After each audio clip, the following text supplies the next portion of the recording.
Pondok Pesantren Al Zaitun yang kemudian dikenal sebagai MAZ Ma'had Az-Zaitun kembali menghebohkan umat Islam di Indonesia karena pada hari raya Idul Fitri 1 Syawal 1444 Hijriah atau pada bulan April tahun 2023 ini, Ma'had Az-Zaitun menyelenggarakan sholat Idul Fitri dengan jamaah yang renggang, padahal masa pandemi sudah berakhir.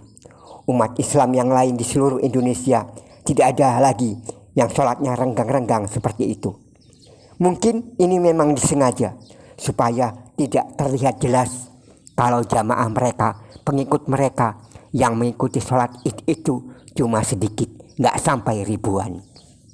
Publik juga tahu nggak cuma saf barisan yang renggang, tapi juga ada bercampur antara laki-laki dengan perempuan dengan alasan menghargai perempuan. Apakah sengaja melakukan hal yang aneh-aneh ini untuk menarik perhatian kaum muslimah supaya dianggap emansipasi? Tidak hanya itu, tersiar pula gambarnya, fotonya, videonya yang memperlihatkan ada orang Kristen yang ikut berdoa dalam kumpulan jemaah sholat Idul Fitri umat Islam ini. Majelis Ulama Indonesia atau MUI sejak tahun 2002 juga sudah tahu bahwa Pondok Pesantren Az-Zaitun Indramayu ini telah melakukan penyimpangan terhadap pemahaman ajaran Islam, seperti tidak mewajibkan sholat fardu 5 waktu, dan kalau punya banyak duit bisa membeli surat pengampunan dosa, mirip kebiasaan di sebagian gereja yang penebusan dosa bisa dengan uang.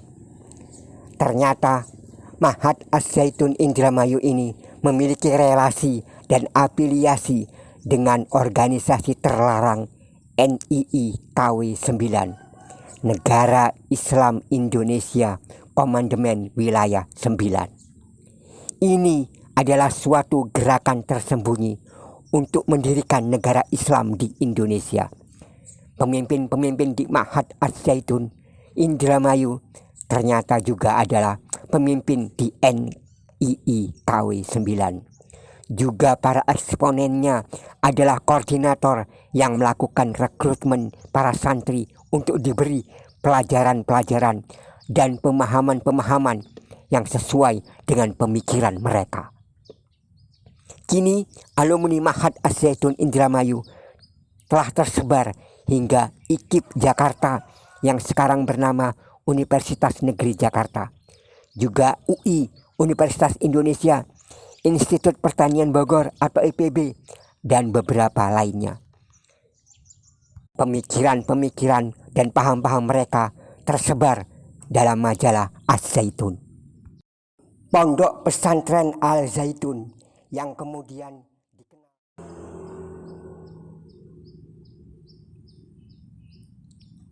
firman Allah Ta'ala, inna sholata kanat alal mu'minina kitabam mawquta. Sesungguhnya sholat itu atas orang-orang mukmin adalah kewajiban yang memiliki waktu tertentu. Ibnu Umar radhiyallahu anhu berkata, Rasulullah Shallallahu alaihi wasallam bersabda, pertama yang diwajibkan atas umatku adalah sholat 5 waktu, dan pertama yang terangkat dari amal mereka juga sholat 5 waktu, dan pertama yang akan ditanya dari amal mereka sholat 5 waktu. Maka siapa yang mengurangi sedikit daripadanya, maka Allah Ta'ala berkata kepada malaikat, lihatlah apakah kamu dapatkan pada hambaku itu sholat sunat untuk mencukupi kekurangan-kekurangannya dalam fardu, dan perhatikan pula amal lainnya. Maka semua yang fardu-fardu itu diperhitungkan sedemikian, dan itu semata-mata rahmat dan karunia Allah. Dan jika masih ada kelebihan dalam amal kebaikannya, diletakkan dalam timbangan amalnya dan dipersilakan masuk surga. Dan bila tidak sesuatu dari itu, Maka diperintahkan kepada malaikat Zabadiya, tangkaplah ia dengan tangan dan kakinya, kemudian dilemparkannya ke dalam neraka. Hadis riwayat Al-Hakim. Dalam kitab Az-Zawazir, susunan Ahmad bin Hajar Al-Haytami berkata, siapa yang meremehkan atau meninggalkan sholat akan dihukum oleh Allah dengan 15 siksa, 5 di dunia dan 3 ketika mati, dan 3 di dalam kubur, dan 3 ketika keluar dari kubur. Adapun yang di dunia, 1 dicabut berkat umurnya, 2 dihapus tanda orang solih dari mukanya, 3 tiap amal yang dikerjakan tidak diberi pahala oleh Allah, 4 doanya tidak dinaikkan ke langit, 5 tidak dapat bagian dari doa orang-orang solihin. Adapun hukuman yang terkena padanya ketika mati, 1 matinya hina, 2 mati dalam keadaan lapar, 3 mati haus, dan andaikan diberi air samudera dunia tidak akan puas dan tetap haus. Adapun hukuman yang menimpa dalam kubur, 1 disempitkan kubur sehingga hancur tulang-tulang rusuknya, 2 dinyalakan api dalam kubur maka ia bergelimang dalam api siang dan malam, 3 didatangkan padanya ular yang bernama Syuja yang buta matanya dari api berapi dan kukunya dari besi, tiap kuku panjangnya perjalanan sehari. Ia berkata pada si mayit, aku Syuja al-Aqra, sedang suaranya bagaikan petir yang menyambar. Ia berkata, Allah telah menyuruhku memukul kamu karena meninggalkan sholat subuh hingga terbit matahari, dan memukul kamu karena meninggalkan sholat zuhur hingga asar, dan memukul kamu karena meninggalkan sholat asar hingga maghrib, dan memukulmu karena meninggalkan sholat maghrib hingga isya, dan memukulmu karena meninggalkan sholat isya hingga subuh. Dan tiap ia memukul 1 kali, terbenamlah orang itu ke dalam tanah 70 hasta.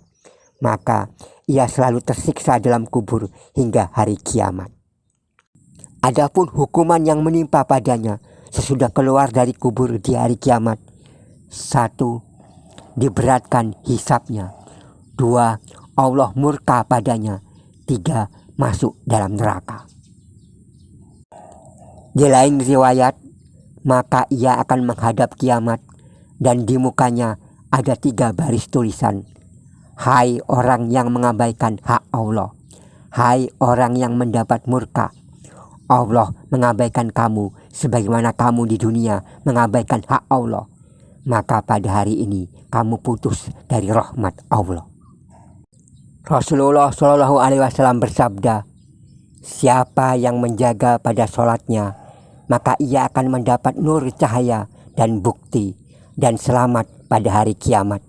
Dan siapa yang teledor terhadap sholatnya, maka tidak mendapat nur penerangan dan bukti dan tidak selamat. Bahkan pada hari kiamat, ia akan berkumpul dengan Qarun, Fir'aun, Haman, dan Ubay bin Khalaf. Hadis riwayat Ahmad dan Ibnu Hibban. Jabir radhiyallahu anhu berkata, Nabi SAW bersabda, antara seorang dengan kufur hanya sholat, maka siapa meninggalkan sholat, ia kafir. Hadis riwayat Muslim, Abu Daud, At-Tirmizi, Ibnu Majah, An-Nasai. Dalam riwayat At-Tirmizi, antara kufur dengan iman itu hanya soal meninggalkan sholat. Dalam riwayat Abu Daud, antara seorang hamba dengan kufur hanya soal meninggalkan sholat. Buraidah radhiyallahu anhu berkata, Nabi SAW bersabda, ikatan janji antara kami dengan mereka sholat, maka siapa yang meninggalkannya ia kafir. Hadis riwayat Ahmad, At-Tirmizi, An-Nasai, Ibnu Majah, Ibnu Hibban, Al-Hakim. Dan sabda Nabi SAW, siapa yang meninggalkan sholat dengan sengaja, maka ia kafir terang-terangan.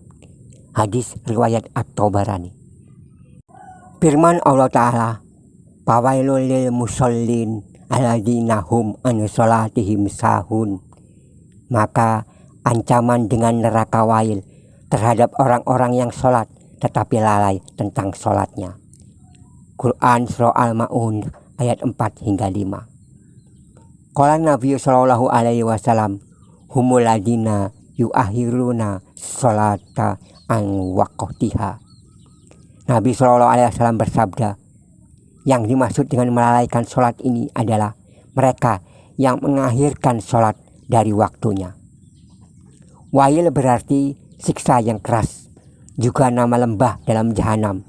Andaikan bukit-bukit di dunia dimasukkan ke dalamnya, pasti cair karena sangat panasnya. Imam Syafi'i dan lain-lainnya berkata bahwa orang yang meninggalkan sholat itu dapat menjadi kafir jika ia menganggap tidak apa-apa atau halal meninggalkan sholat atau tidak mempercayai kewajiban sholat. Jika tidak demikian, maka dihukum bunuh karena meninggalkan satu waktu sholat hingga habis waktu yang dapat menjamaknya. Dengan penggal leher jika tidak bertobat sesudah dianjurkan supaya tobat. Imam Al-Ghazali berkata, jika ada orang berkata bahwa ia telah mencapai satu tingkat di sisi Allah hingga ia tidak wajib sholat, maka tidak ragu wajib dibunuh orang itu, dan membunuh orang yang seperti itu lebih afdol daripada membunuh 100 orang kafir.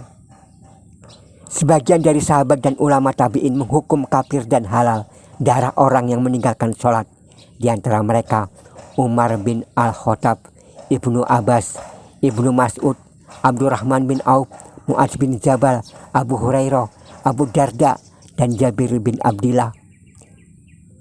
Dan dari tabi'in dan lain-lainnya, Ahmad bin Hambal, Ishaq bin Rahawi, Abdullah bin Al-Mubarak, An-Nakhoy, Al-Hakim, Ibnu Uyainah, Ayyub As-Sa'tiyani, Abu Dawud, At-Toyalisi, Abu Bakar bin Abi Saibah, Juhair bin Harf, dan Ibnu Habib, dan lain-lainnya.